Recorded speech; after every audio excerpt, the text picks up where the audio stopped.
Sometimes people new to philosophical ethics worry that doing philosophy and doing ethics may run contrary to their religious obligations. They worry that God may not want them to think through moral questions from a philosophical perspective. Sometimes people will say, I don't really need to do philosophical ethics because my religion answers all moral questions already. The Holy Text says right there exactly what we shall and shall not do. End of story. To the first perspective, I'll offer the so-called big brains argument. And the big brains argument is simply that if an intelligence is responsible for us and our capacities and these big brains, he, she, or it would likely want us to use those brains to make better moral decisions. It wouldn't make too much sense, I wouldn't think, for a deity to say, humans, use these big brains I've given you to uncover the mysteries of the physical world, to develop air conditioners and computers and Cheetos, but do not use them to make moral decisions. For that, defer to this text and don't think too hard about it.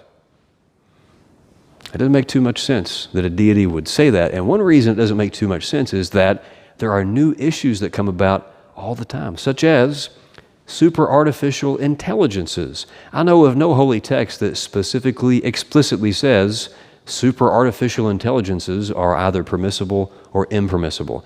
Now, you may look at some passages that have some relevance to that issue, and you may combine that passage with reasoning and argument by analogy and other tools. However, to the extent that you do that, you're doing philosophical ethics. All philosophical ethics is the reason-based attempt to answer what we morally ought to do. And if you're using reason and you're applying that to Scripture, you're actually incorporating the tools of philosophers when they think through moral questions. Now, philosophical ethics does not require that you draw on Scripture, but you certainly can. That's one approach, is to allow your religious understanding of morality to inform your philosophical understanding and vice versa. Another approach could be to keep them completely separate and segregated. You could put on your philosopher's hat and do philosophical ethics for the purposes of a class, for example, or just the purposes of thinking about that way of life. And then when it comes back to making your own decisions, you defer to your religious understanding. You can do that. If you want to do that, that's completely fine. Another option is to allow those two perspectives to inform one another, to serve as perhaps a check on one another. This Scripture says we shouldn't do that. I have reason to think that this is divinely inspired. Therefore, when this ethical theory that a philosopher has developed says something contrary, that would be a reason to reject that theory or to think harder about it. Or if it's the case that you've read a lot of really good arguments that say that particular thing is permissible, and you go back to your religious interpretation that says it's impermissible, that might be a reason to think that maybe you're misunderstanding this. You're taking it out of context. You're not understanding it as you should. There's a convergence theory, and the convergence theory is that if a holy text has been genuinely divinely inspired by an all-knowing, all-powerful, all-loving entity, that whatever those requirements are in that holy text, we would expect them to converge with a logical understanding, a philosophical understanding of ethics. Now, of course, it's the case that human beings' reasoning capacities would pale in comparison to that of a deity or an entity that's responsible for all this. However, that theory suggests, and it makes some sense, that those two things would eventually align. Human beings, of course, couldn't be especially arrogant about their reasoning powers. In fact, as I argue, we should be very humble in our reasoning capacities. But if we have reason to think that logic and divinely inspired morality would eventually converge, that's reason to keep thinking through issues and using logic to better inform our understanding of Scripture. So you can keep those separated if you want to. You can merge them if you want to. You can use them to inform one another if you want to. As I say in the book, I offer the philosopher's approach not as something to replace whatever current approach you take to answering moral questions, but instead to simply supplement it. You analyze these different tools, use common sense and your best judgment to decide what's worth incorporating and what's not. One benefit of being able to think through moral questions from a philosophical perspective, though, is that you can have conversations about moral issues with a variety of persons from a variety of backgrounds. So say, for example, you've got a Christian, a Jew, a Hindu, a Buddhist, and a Muslim. If all they know how to do is to think about their issues from their respective religious tradition, they can't have much of a conversation about issues. They can't really help one another, inform one another when it comes to public policy questions. If that's all they know how to do, it's going to be a pretty divisive conversation, if there's a conversation at all.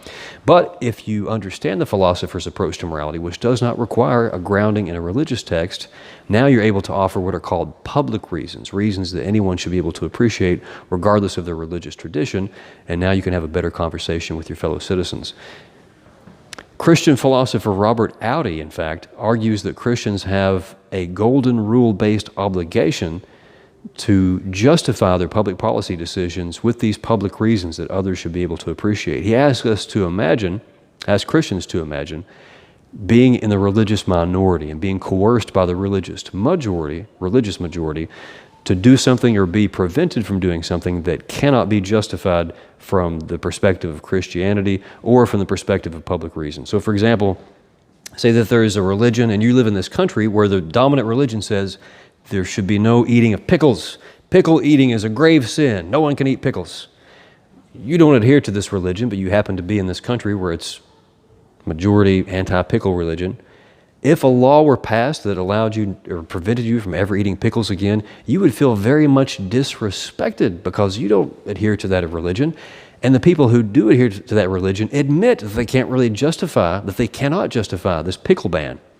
They realize pickles don't feel pleasure and pain. They realize that pickles are healthy. However, they're devout followers of their anti-pickle religion, and so they themselves don't want to eat pickles, and they take that prohibition and they extend it on everyone else and coerce everyone else through the state. An alternative that I believe Audi would endorse is that if you personally want to not eat pickles, then that's completely fine. But if you can't justify this prohibition from a public perspective, then it's not cool to enforce that on everyone else. And so maybe in your personal decision, no more pickles, but I'm not going to vote for politicians, for example, that are going to bring about anti-pickle policies. Think about that with your own moral understanding, and also bans such as these that you might not be able to justify.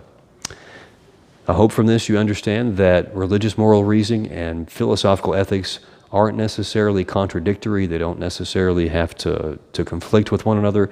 They can be quite complementary. You don't have to take that approach, but it's certainly one option.